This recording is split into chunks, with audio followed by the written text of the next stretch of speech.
Ô, professor Marcelo, um abraço. Tá devendo aquele café, viu? Você só vive viajando. Marcelo Ribeiro, ó, só vive viajando. Quando eu crescer, eu quero ser assim, viu, Marcelo? Mas é isso aí, ó. Aqui agora, pra gente poder começar lá, falando de formação do processo e petição inicial com tutelas provisórias. Repara só uma coisa. Eu vou logo colocando aqui a primeira questão. Vou colocar aqui a primeira questão que a gente vai trabalhar. Olha aí. Em razão da realização de obras públicas de infraestrutura em sua rua, que envolveram o manejo de retroescavadeiras e britadeiras, a residência de Dayana acabou sofrendo algumas avarias. Dayana ingressou com uma ação judicial em face do ente que promoveu as obras, a fim de que este realizasse os reparos necessários em sua residência. Citado o réu, este apresentou contestação, contudo, antes do saneamento do processo, diante do mal-estar que vivenciou, Dayana consultou o advogado a respeito de possibilidade na mesma ação adicionar o pedido de condenação por danos morais. E aí vem as questões da OAB falando, é possível o aditamento, uma vez que até o saneamento é permitido alterar ou aditar o pedido sem o consentimento? Não é possível o aditamento, uma vez que o réu foi citado e apresentou contestação? É possível o aditamento, esse que até o saneamento é permitido aditar desde que o réu consinta? Ou é possível o aditamento por quanto à prolação da sentença? Vou fazer o seguinte, ó. Vamos dizer logo a resposta, o gabarito que é possível aditar, nesse caso aqui, desde que o réu consinta, né? Desde que é permitido, desde que o réu consinta. Agora, vamos entender aqui dois conceitos básicos, tá? Porque a diferença aqui que eu quero que vocês fiquem marcados é o seguinte: o processo se forma com a distribuição da petição inicial, e quem faz a petição inicial é o autor. Mas só que não é só uma petição inicial, é uma petição inicial registrada, e está até errado aí o negócio, é registrada e distribuída. A gente fala registro de petição inicial quando não tem vara para distribuir. É onde o protocolo, a distribuição, assenta o número do processo e ele aí fica todo certinho, depois ele é distribuído para o cartório. Depois, nós temos aí a distribuição para uma das varas no processo grande. Então, logo o processo inicia com o protocolo da petição inicial. E aí o detalhe é o seguinte: quem aditar é iniciativa do autor. Então que isso fique bem claro. O aditamento em si é iniciativa do autor. A emenda é determinação do juiz. Ó, aditamento é iniciativa do autor. Emenda é determinação do juiz, tá? Então, que isso fique bem claro. Saneamento, na verdade, é um filtro feito pelo juiz depois que é estabelecido o contraditório, ok? Saneamento é apenas um filtro estabelecido pelo juiz depois que ele faz o contraditório. A gente vai falar mais profundamente sobre esse saneamento. Mas primeiro ponto que a gente precisa massificar, uma vez que isso aqui é um treinamento para a OAB. Quando a gente fala aditamento, é iniciativa do juiz. Quando a gente fala emenda, me perdoe. Quando a gente fala aditamento, é iniciativa do autor. Quando a gente fala emenda, é determinação do juiz. Tá? E sanear é uma movimentação judicial que acontece depois do estabelecimento do contraditório. Tudo bem? Vamos em frente então. Quando a questão diz o autor pode aditar, a gente tem que se lembrar dessa tabelinha que eu estou mostrando aí no grupo. Ó. O autor pode aditar de forma livre antes da formação do contraditório. Essa é a forma que o autor pode editar. Ele pode editar de qualquer maneira, pode mudar pedido, pode mudar tudo. Tá? Agora, fica condicionado ao consentimento do autor ou do réu a partir da citação. Ou seja, é livre antes da formação do contraditório. Condicionado ao consentimento a partir da citação. E até que fase diz que é até a fase de saneamento. Agora repare só, é importante a gente notar aqui quando é que ocorre essa fase de saneamento. No processo civil, no CPC, principalmente para a OAB, a gente tem que fazer até o artigo 354. Então, veja, feitas as preliminares, as providências preliminares do processo, no momento que o juiz poderá fazer o julgamento antecipado da lide, do pedido, ele já pode, ali ele já é o saneamento para o juiz. Então, até as providências preliminares é considerada uma fase. Então, uma questão de uma réplica, você ainda pode solicitar a questão do aditamento. Na fase de réplica, providências preliminares ainda se aceita, mas no momento em que o juiz, fechadas as providências preliminares, já começa aí a sanear mesmo, a verificar se pode fazer julgamento antecipado, extinção do processo de forma anômala e por aí vai, aí acabou, não tem mais como você aditar a petição inicial. Valendo o seguinte, lembra, todas essas condições que são feitas para a petição inicial também são feitas para a reconvenção, tá? Tanto para a petição inicial quanto para a reconvenção, elas também são feitas, ok? E tem mais. Vamos lá para a pergunta 2. Já disse aí que a resposta é letra C. Vamos para a pergunta 2, que está aqui. Márcia está muito doente e necessita de uso contínuo do medicamento XYZ para sobreviver, embora durante os últimos anos tenha obtido os medicamentos no único hospital público da cidade em que reside. Foi informada que naquela última caixa, que no mês seguinte, o medicamento não seria mais fornecido pela rede pública. Diante de tal circunstância, desejando obter o fornecimento do medicamento, Márcia procura você, como advogado, para elaborar a petição inicial e ajuizar a demanda que obriga o poder público ao fornecimento do medicamento XYZ. A petição inicial distribuída trouxe o pedido de medicamentos em caráter antecedente, tão somente a indicação do pedido de tutela final, expondo na lide o direito que se busca realizar e o perigo de dano à saúde de Márcia. Como é que fica essa situação aqui? Qual é que está essa situação colocada aqui? Essa questão de tutela provisória, questão que cai recorrente na OAB, tem caído recorrente na OAB. E o engraçado é que eu tenho visto muito julgado, tenho pesquisado muito por julgado, e tenho até visto sentenças e decisões chamadas processos de tutela antecipada, e isso de fato não existe, tá? Que fique bem claro, a gente vai trabalhar sobre isso. E for para o Facebook, vai estar lá vendo a questão dos slides. Qual é a ideia aqui? O advogado agiu corretamente, sendo possível a formulação do requerimento.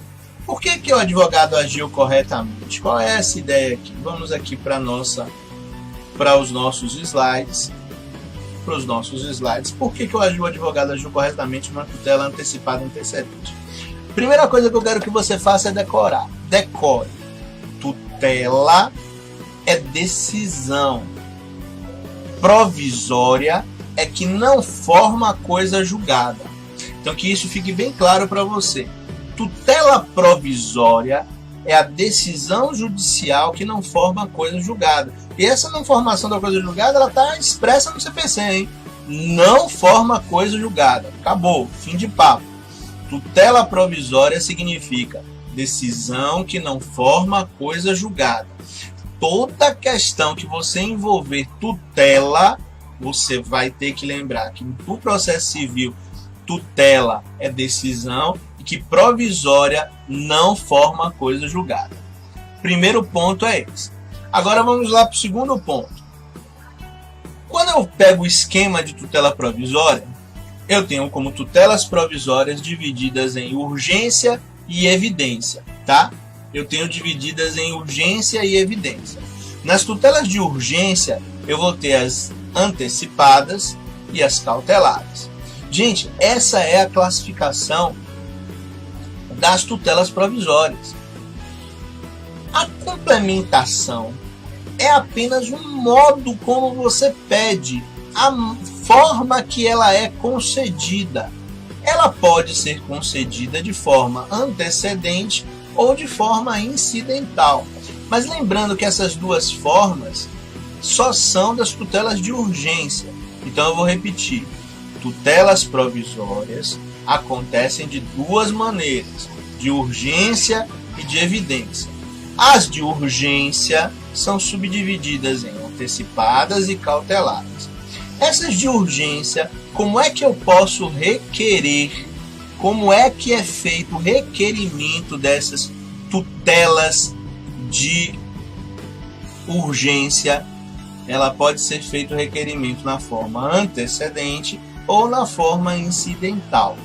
Não esqueçam disso. Não existe tutela antecipada antecedente. Tecnicamente falando, seria uma tutela provisória de urgência antecipada requerida na forma antecedente. Agora, esta forma antecedente, ela gera um processo, tá? Não é bem o processo formal, é o que se chama de incidente processual. Por que ela não gera um processo? Porque eu acabei de dizer que o processo se forma com a petição inicial.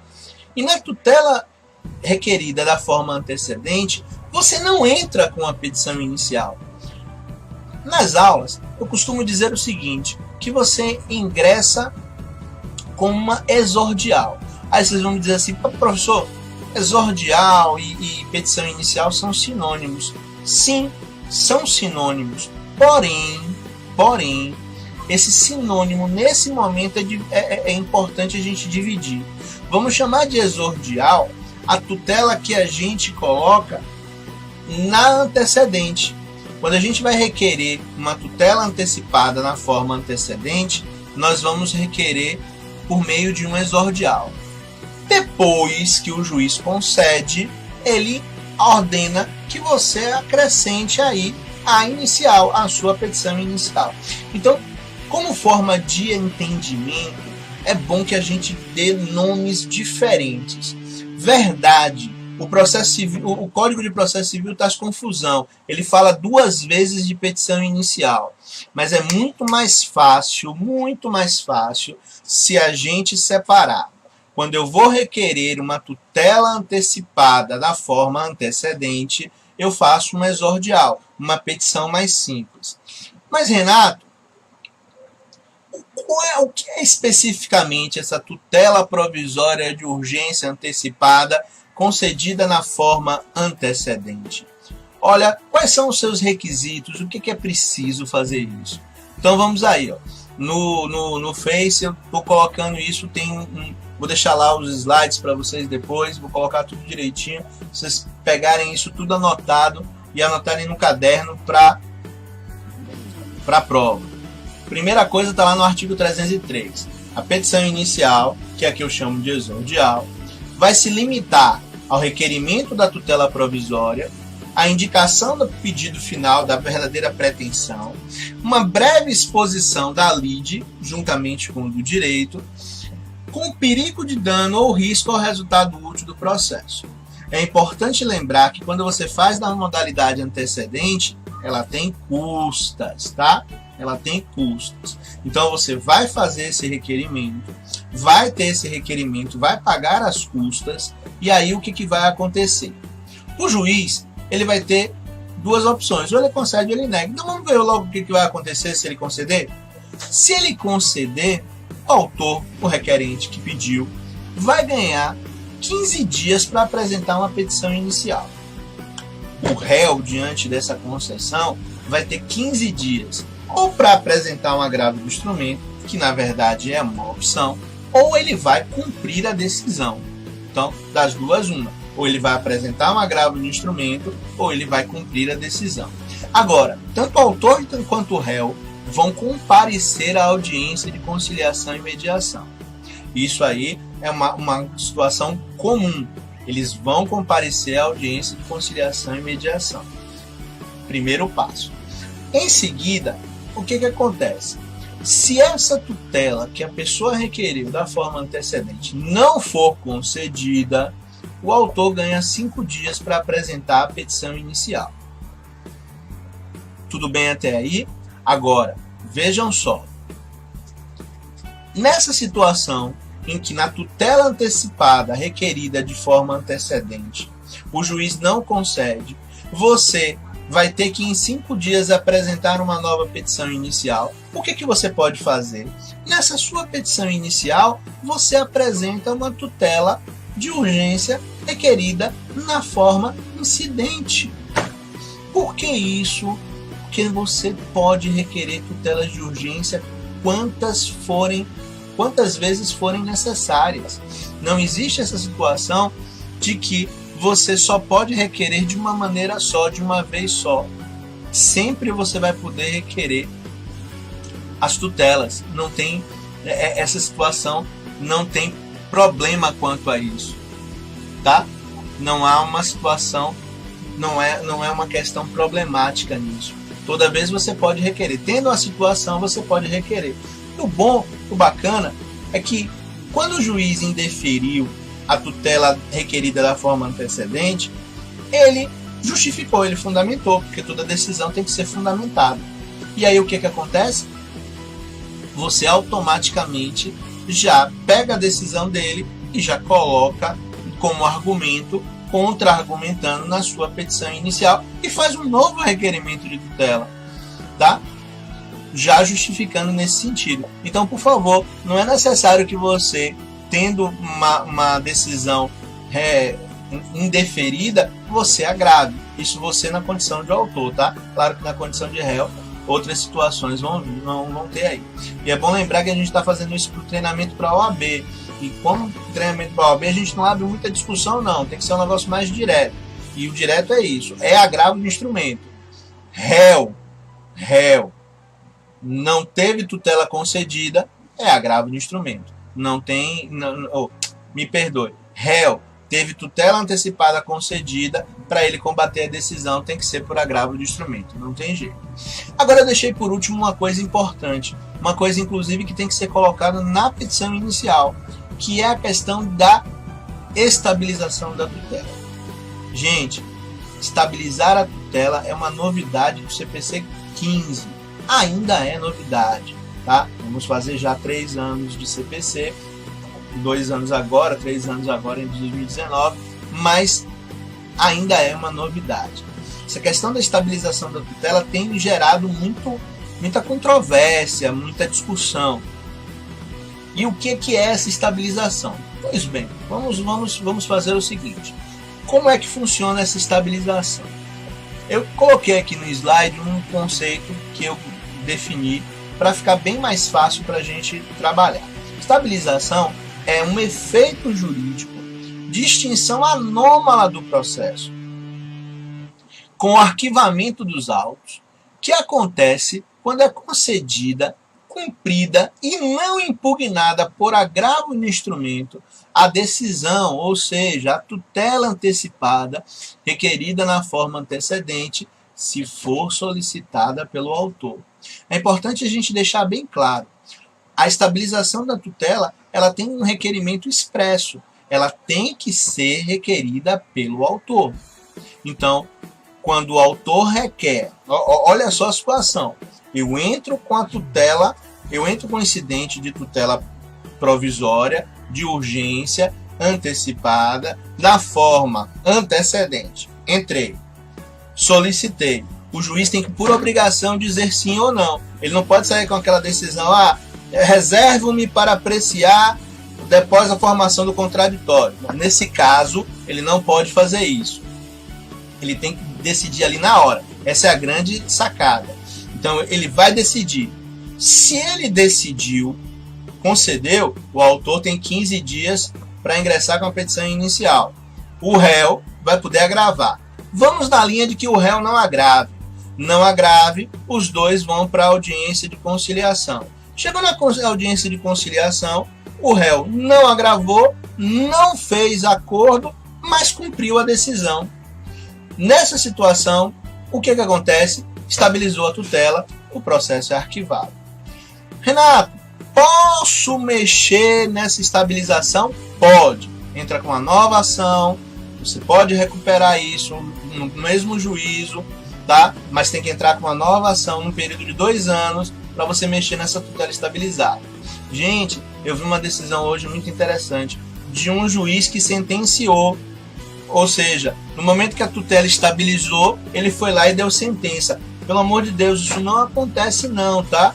A tutela antecipada, requerida na forma antecedente, uma vez que ela é concedida, já era. Não houve agravo de instrumento, não houve acordo, estabilizou a tutela. Renato, se essas partes fizerem acordo, bom, acordo suplanta qualquer coisa.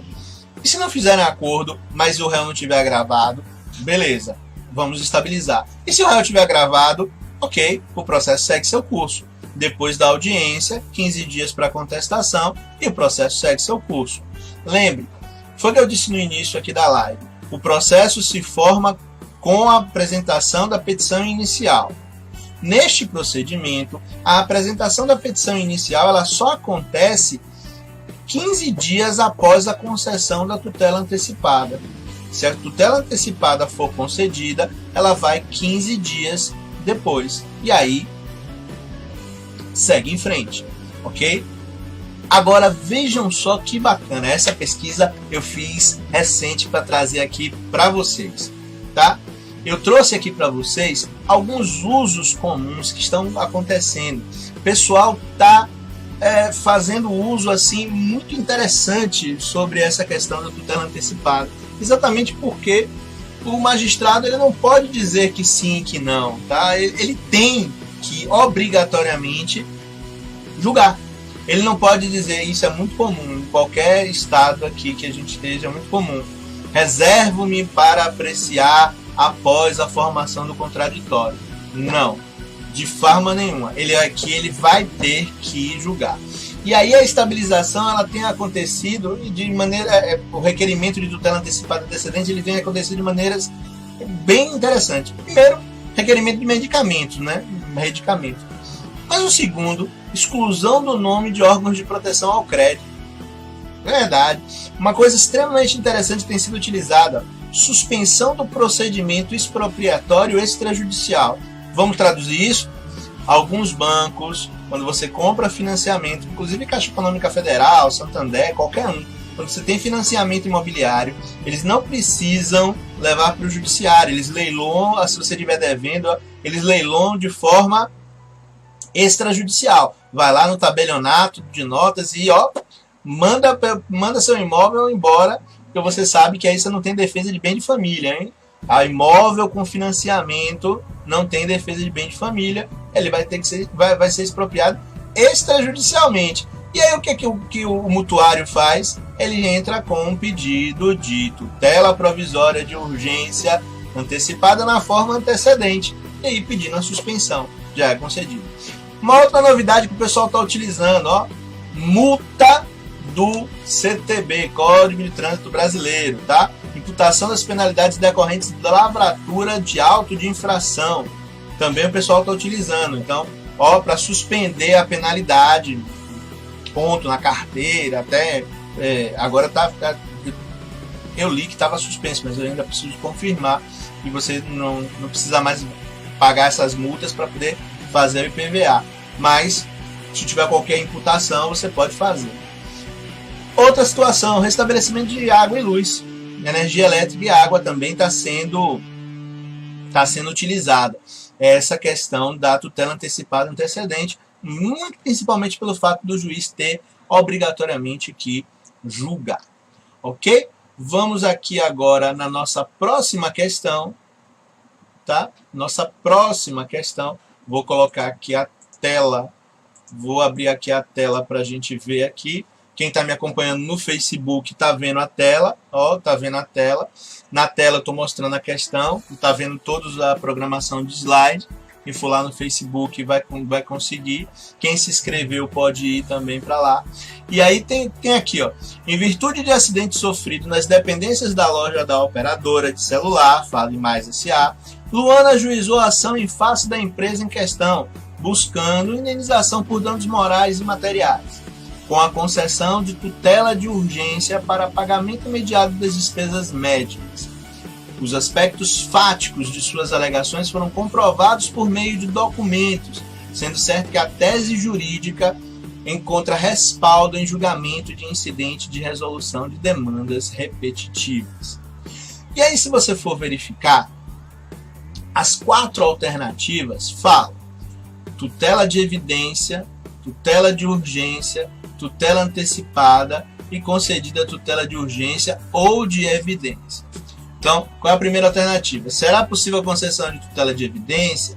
A concessão de tutela de urgência liminar poderá ser liminar, independerá de demonstração de perigo? Gente, eu não vou nem discutir essas questões. Eu já vou dar logo aqui, vou mudar aqui para os nossos slides. E a resposta é letra A. Concessão de tutela de evidência. Vamos aqui mostrar para vocês o seguinte. Primeiro ponto. Não existe mais perigo de demora ou fumaça do bom direito. Acabou. Isso aí é, como diz um grande professor amigo meu, isso é mofo vernacular. Não existe mais. Os requisitos agora das tutelas provisórias são outros. Então, ó, não existe mais perigo de demora, aquela periculum in mora, ou fumaça do bom direito, fumus boniuris. Isso não existe mais, acabou, não tem mais. Essa é a primeira situação. A próxima situação é que a gente vai ter que voltar. Tutela provisória, isso aí a gente vai ter que fazer musiquinha, hein? Tutela provisória dividida em urgência e evidência. Tutela provisória dividida em urgência e evidência. Na de evidência, só existem duas opções que podem ser concedidas em maneira liminar antes da formação do contraditório. Tutelas de urgência pode ser concedida antes da formação do contraditório? Pode. Está lá expresso. Vou mostrar para vocês lá no artigo 9º. A resposta para essa questão está mais no artigo 9º do que no artigo 311, que é o de tutelas de evidência. E aí o que é que acontece? A tutela de evidência, gente, ela prescinde de você conhecer os requisitos das tutelas provisórias. Olha que bacana, coloquei aqui, ó. Nas tutelas provisórias como um todo, nós temos 2 requisitos. Na verdade, nas tutelas provisórias como um todo, nós vamos ter apenas um requisito, que é o requisito comum, que é a probabilidade do direito. Tutela provisória, seja de urgência ou seja de evidência, o requisito dela é o direito ser provado, tá? Você tem que demonstrar uma certa probabilidade, aquilo que vai acontecer. Agora, para as tutelas de urgência, você vai ter que identificar perigo de dano ou risco ao resultado útil do processo. Então veja, quando eu falo tutelas de urgência, eu tenho 2 requisitos. A probabilidade de direito, que é o requisito comum, eu tenho perigo de dano ou o risco ao resultado útil do processo. Pois bem, a gente pode associar perigo de dano a uma tutela antecipada, tutela de urgência antecipada, porque, como diz o professor Cândido Rangel de Namarra, uma tutela de urgência antecipada, ela satisfaz para proteger. Então eu preciso antecipar os efeitos para poder proteger o bem que eu estou defendendo. Já numa tutela de urgência cautelar, eu protejo para satisfazer. Então, olha, ocorre um risco neste momento a um resultado útil no final do processo. Então, a grande diferença entre uma tutela antecipada para uma tutela cautelar é que na antecipada ela satisfaz para proteger e a outra protege para satisfazer. Só que a evidência é uma linha à parte. Na evidência, eu só tenho o requisito comum, eu só tenho a probabilidade do direito. Quando eu falo de tutela de evidência, eu só preciso demonstrar a probabilidade do direito. Só que lá na tutela de evidência existem 4 incisos. E o artigo 9º do CPC diz que apenas 2 incisos podem ser feitos de maneira liminar, que é o artigo 311. Deixa eu até pescar aqui, viu, gente? Espera aí que eu vou pescar, porque o artigo 311, eu acho que é inciso 2 e inciso 3. Eu vou fazer a pesca aqui, porque agora bateu a dúvida. Exatamente. Inciso 2 e inciso 3. Tá? Inciso 2 e inciso 3. Tá aqui. Quando as alegações de fato puderem ser comprovadas apenas documentalmente e houver tese firmada em julgamento de casos repetitivos ou em súmula vinculante, e quando se tratar de pedido repercussório fundado em contrato de depósito. Ora, por que acontece isso? O contrato de depósito, gente, era um procedimento especial. Acabou, não tem mais. Mas os contratos de depósito ainda existem no processo civil, no Código Civil. Ainda se faz contrato de depósito no processo civil. E aí, como é que você vai resgatar esses contratos de depósito? Tanto que vem a questão aí, pedido repercussório, pedido de resgate dessa situação. Como é que você vai fazer como é que você vai manter essa situação? Criou-se, então, a questão da tutela de evidência em sede liminar, para que você possa fazer a questão do uso da liminar na tutela de evidência. Então, se você tem um contrato de depósito, é bom deixar bem registrado que esse contrato de depósito tem que ser escrito, não pode ser verbal, tem que ser escrito, comprovado. Você vai poder solicitar numa petição inicial a concessão da tutela de evidência. A outra, você vai ter que unir aí uma prova documental suficiente e tese formada em julgamento de casos repetitivos ou súmula vinculante. E aí é um tópico para um outro assunto, que é a questão dos precedentes judiciais. Hoje, no CPC, nós temos precedentes judiciais, sim, tá? Alguns precedentes são vinculativos, tipo súmula vinculante, outros são persuasivos, aqueles que servem apenas para conduzir um raciocínio do magistrado. Mas que existem os precedentes judiciais que estão cada vez mais fortes, e isso é uma verdade indiscutível. Na questão, a questão enunciada era bem evidente. Ele deixava claro que ele tinha prova suficiente e ainda colocava assim: e tem casos de tese firmada em casos repetitivos. Gente, teve tese firmada em casos repetitivos, teve prova, é tutela de evidência. As outras 2 hipóteses de tutela de evidência não são consideradas no sentido de poderem ser concedidas no momento liminar, ou seja, no início do processo, onde a petição inicial foi instruída com prova documental suficiente, aqui o réu não se opõe à prova capaz de gerar dúvida razoável, isso aí necessita de um contraditório, e o abuso de direito de defesa também vai precisar do contraditório. Como eu disse a vocês, como isso aqui é prova da OAB, eu não vou abrir a discussão. É claro que se a gente for para a doutrina, eu mesmo defendo algo diferente, mas para a prova da OAB, todas as questões da OAB, elas, por mais que elas criem situações práticas, elas levam como resposta, para não ter anulação de questão, obviamente, elas levam como resposta texto de lei. Então, por mais que a FGV ela crie situações práticas, isso é muito bacana, as respostas estão sempre concentradas em um artigo, parágrafo, inciso do próprio CPC. Então, por isso que a gente está sempre batendo aqui nessa tela do CPC, certo? Bom, próxima questão, vou botar a tela aqui, já mostrei, vou esconder meus slides aqui, vou mostrar a tela aqui para vocês. Alcebiades ajuizou demanda de obrigação de fazer pelo procedimento comum, com base em cláusula contratual no foro da comarca de Petrópolis. Citada para integrar a relação processual, a ré benedita lembrou-se de ter ajustado contratualmente que o foro, para tratar judicialmente de qualquer desavença, seria o da comarca de Niterói, e comunicou o fato do seu advogado. Sobre o procedimento a ser adotado pela defesa, assinala a alternativa correta. A defesa poderá alegar incompetência antes da audiência de conciliação, poderá alegar incompetência a qualquer tempo. Defesa só poderá alegar incompetência de foro como preliminar na contestação. E aí, considerando tratar-se de... Deixa eu ver aqui, que aqui está... Considerando tratar-se de...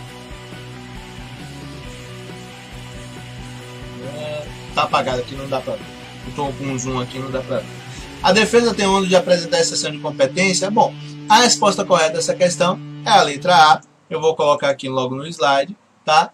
Ela poderá alegar incompetência antes da audiência de conciliação. Turma, vejam bem uma coisa. Repara só o seguinte. Essa é uma questão que trata também da formação do processo, com a questão da competência, com a questão da competência territorial. Mas aí tem um detalhe muito importante. Falar de incompetência é falar de competência sob o ponto de vista do réu. Tá? Quando eu trato de incompetência, eu estou falando da mesma competência sob o ponto de vista do réu. O que acontece é o seguinte, prestem bem atenção. A questão aí, ela teve uma pegadinha, porque o artigo 340 diz que você vai poder alegar isso, sim, antes da audiência, mas ele diz na contestação, ele não diz na defesa, ele fala expressamente na contestação. O candidato, o aluno, você, vai ter que se lembrar que um dos ônus de todo advogado do réu, sabe qual é? Concentração de defesa. Você tem que alegar tudo, é na hora, naquela hora, não tem jeito. Então, você tem que concentrar a defesa.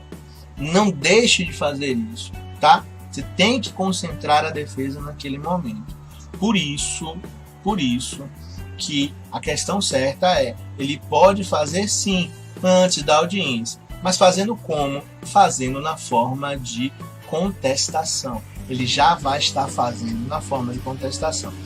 Mas, Renato, eu vou apresentar minha contestação antes da audiência?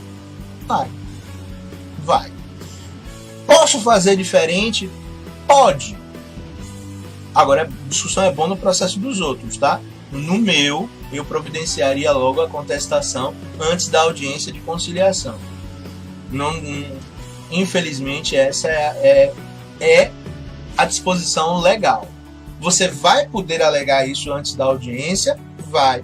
Inclusive, vou dizer mais. Se isso for uma questão de comarcas distintas, você vai poder alegar isso.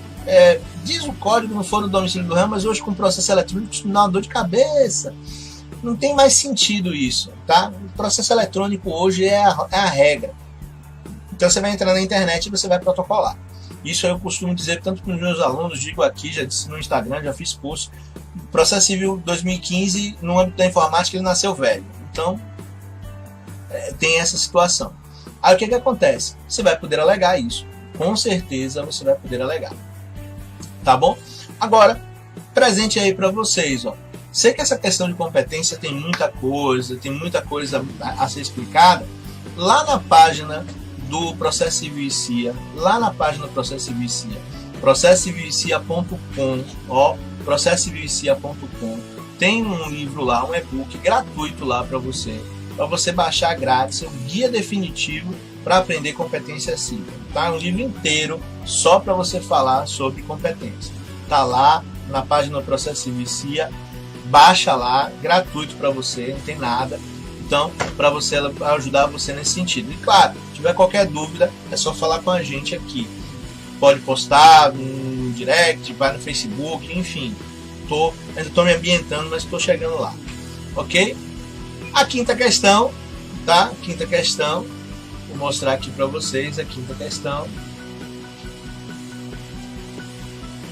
Alexandre ajuizou em face da prestadora de serviço de iluminação pública os valores cobrados. A título de tutela provisória, requereu a retirada dos nomes dos cadastros de inadimplente, tendo a juíza competente deferido liminarmente tutela de evidência, sob o fundamento de que a ré costuma se apresentar contestações padronizadas em processos semelhantes, o que caracteriza abuso do direito de defesa. Numa situação como essa, a juíza evidentemente errou, tá? Não se pode presumir que um réu, por mais que ele apresente tutelas ou contestações padrões, não se pode presumir que ele vá fazer isso de forma contínua ou cerceando o direito de defesa dele. Não, isso não é verdade. E até porque, como a gente já falou, tá? A gente já disse, tutela de evidência, só o 311, inciso 2 e 3, é possível conceder sem o contraditório, tá? Só o 2 e 3, eu estou repetindo aqui o slide para vocês nesse sentido, ok? Gente, agradeço muito a presença de vocês, tá? Espero que vocês tenham gostado bastante.